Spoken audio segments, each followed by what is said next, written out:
నెల్లూరు జిల్లా కోవూరు నియోజకవర్గం కొడవలూరు మండలంలోని తలమంచిలో కూటమి ప్రభుత్వం మెడికల్ కాలేజీలను ప్రైవేటీకరణ చేస్తున్న తీరును వ్యతిరేకిస్తూ వైఎస్ఆర్ కాంగ్రెస్ పార్టీ అధ్యక్షులు వైఎస్ జగన్మోహన్ రెడ్డి కోవూరు మాజీ ఎమ్మెల్యే నల్లపురెడ్డి ప్రసన్నకుమార్ రెడ్డి ఆదేశాల మేరకు కొడవలూరు మండలం తలమంచి గ్రామంలోని జొన్న కళ్యాణ్ నాయకత్వంలో మెడికల్ కాలేజీ ప్రైవేటీకరణను వ్యతిరేకిస్తూ వైఎస్ఆర్ కాంగ్రెస్ పార్టీ ఉద్యమం కోటి సంతకాల కార్యక్రమం నిర్వహించారు.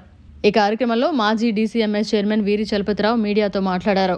వైఎస్ జగన్మోహన్ రెడ్డి 17 మెడికల్ కాలేజీలను తేవడం ఎంతో సంతోషకరమని, అలాగే తెచ్చిన సంతోషాన్ని కూటమి ప్రభుత్వం ప్రైవేటీకరణ చేయడం సమంజసం కాదని, అలా చేస్తే పేదలకు సీటు కూడా రాదని, పేద పిల్లలు చదువుకోలేరని అన్నారు.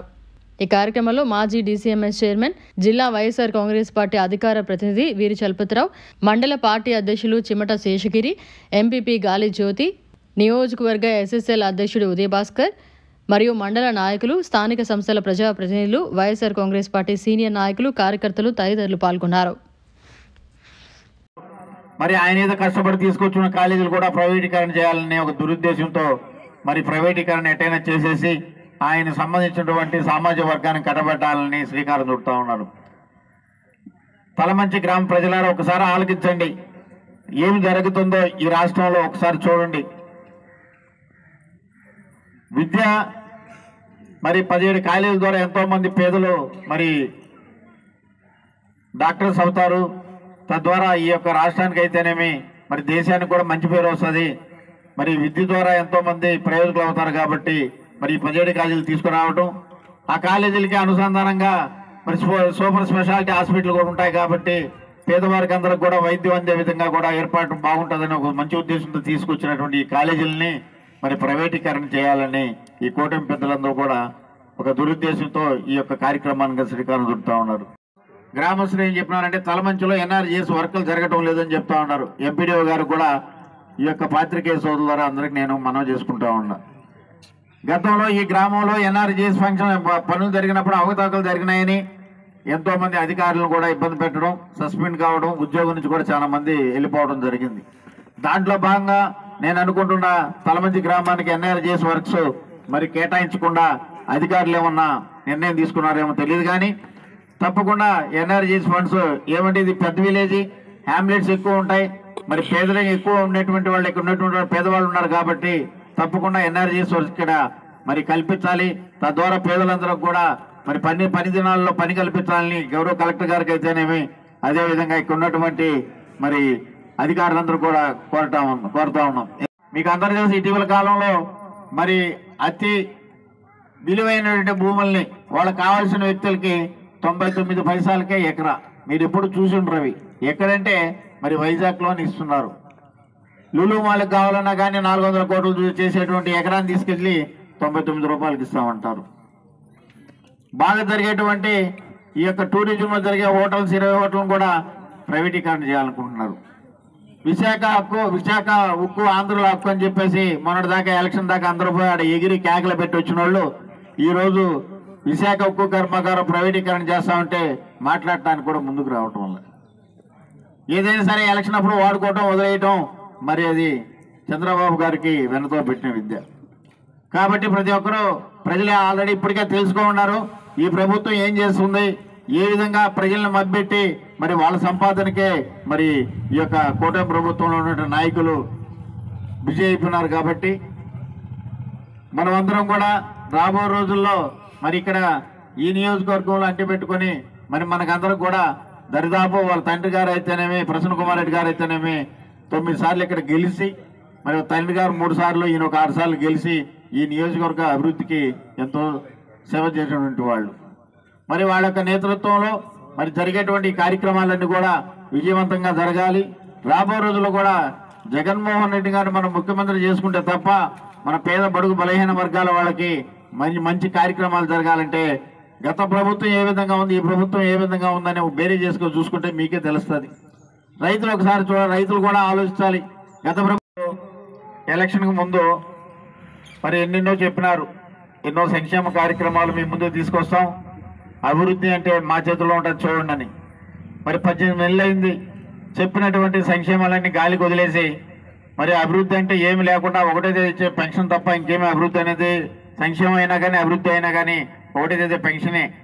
మరి అటువంటి పరిస్థితుల్లో మరి ఇప్పటి వరకు 2,47,000 కోట్లు అప్పు తీసుకుని మరి కేవలం రాజధాని పేరుతో వాళ్ళకి సంబంధించినటువంటి వాళ్ళ సామాజిక వర్గాల వాళ్ళకి డబ్బులు ఇచ్చుకుంటూ వర్కులు ఇచ్చుకుంటూ మరి రాష్ట్రాన్ని గాలికి వదిలేసి ఏదైతే పేద బడుగు బలహీన వర్గాల ఆ రోజు ఆశ చెప్పి వాళ్ళ దగ్గర ఓట్లు ఇచ్చుకొని అధికారంలోకి వచ్చినటువంటి ఈ కూటమి పెద్దలు ఈరోజు ఏ మహిళలను కానీ మరి రైతులను కానీ విద్యార్థులను కానీ యువతను కానీ ఎవరిని కూడా పట్టించుకోకుండా మా సంపాదనే ధ్యేయంగా ఈరోజు ముందుకెళ్తా ఉన్నారు.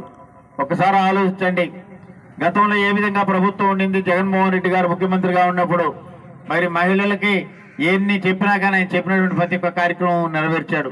అమ్మఒడి అన్నాడు, ఆసరా అయితేనేమి, చేయూత అయితేనేమి, సున్నా వడ్డీ అయితేనేమి, ఏ కార్యక్రమం జరిగినా కానీ మహిళల చేతుల మీదుగా మహిళల అకౌంట్లో డబ్బులు వేస్తూ అన్ని కార్యక్రమాలకు శ్రీకారం చుట్టినటువంటి మంచి ముఖ్యమంత్రి ఎవరు ఉన్నారంటే వైఎస్ జగన్మోహన్ రెడ్డి గారు. ఒక ఉప్పెనెల ఉద్యమంతో సంబంధించినటువంటి కార్యక్రమంగా గౌరవ మాజీ ముఖ్యమంత్రి వైఎస్ జగన్మోహన్ రెడ్డి గారు 17 కాలేజీలు ఈ రాష్ట్రానికి శాంక్షన్ చేసి తీసుకొస్తే ఆయన ఉన్నటువంటి పదవి కాలంలో 7 కాలేజీలు పూర్తి చేసి వారికి 5 కాలేజీలు కూడా అడ్మినిస్ట్రేషన్ కూడా పూర్తి చేసుకుని ఈరోజు జరుగుతూ ఉన్నాయి. 2 ప్రారంభోత్సవానికి దగ్గర ఉన్నవి. 10 కాలేజీలు వివిధ స్టేజ్లో కూడా నిర్మాణం జరుగుతూ ఉన్న నేపథ్యంలో కూటమి ప్రభుత్వం ఏర్పడ్డ తర్వాత ఇప్పటికి 18 నెలలైనా కానీ ఆ యొక్క నిర్మాణాలను అట్నే అట్టిపెట్టి మరి ఒక దురుద్దేశంతో లాభాపేక్షతో ఏ విధంగా సరే ఈ యొక్క కాలేజీలను ప్రైవేటీకరణ చేసి తద్వారా లబ్ధి పొందాలని మరి కూటమి పెద్దలు మరి చంద్రబాబు నాయుడు గారు అయితేనేమి తనయుడు అయితేనేమి వీటిని ప్రైవేటీకరణ చేయాలని ఒక దురుద్దేశం తీసుకున్న నిర్ణయానికి మరి రాష్ట్ర వ్యాప్తంగా పిలుపునిచ్చి జగన్మోహన్ రెడ్డి గారు 1 కోటి సంతకాలు స్వీకరించి తద్వారా ఆయన గవర్నర్ గారిని కలిసి ఇంతమంది ఈ యొక్క కాలేజీలకు వ్యతిరేకంగా పనిచేస్తున్నారు, తప్పకుండా ఇవి గవర్నమెంట్ ద్వారానే ఈ యొక్క కాలేజీలని మరి కార్యక్రమం ప్రారంభించుకునే విధంగా కూడా చర్యలు తీసుకోవాలని మరి కోరటానికి ఈ యొక్క 1 కోటి సంతకాల సేకరణ జరుగుతాం. కూటమి ప్రభుత్వం ఏర్పడిన తర్వాత ఈ అనేక ప్రజా వ్యతిరేక నిర్ణయాలు తీసుకుంటున్నారు. ఆ నిర్ణయాల్లో భాగంగా ప్రభుత్వం నిర్వహించాల్సిన బాధ్యతాయుతంగా నిర్వహించాల్సిన ప్రభుత్వ వైద్య కళాశాలలను వాళ్ళ సొంత లాభాల కోసం ఈరోజు ప్రైవేట్ పరం చేయాలనే ఒక నిర్ణయానికి వచ్చారు. ఈ నిర్ణయాన్ని మన రాష్ట్ర వైఎస్ఆర్ కాంగ్రెస్ పార్టీ అధ్యక్షుడు శ్రీ వైఎస్ జగన్మోహన్ రెడ్డి గారు తీవ్రంగా వ్యతిరేకిస్తూ రాష్ట్ర వ్యాప్తంగా ఒక పిలుపు ఇచ్చారు.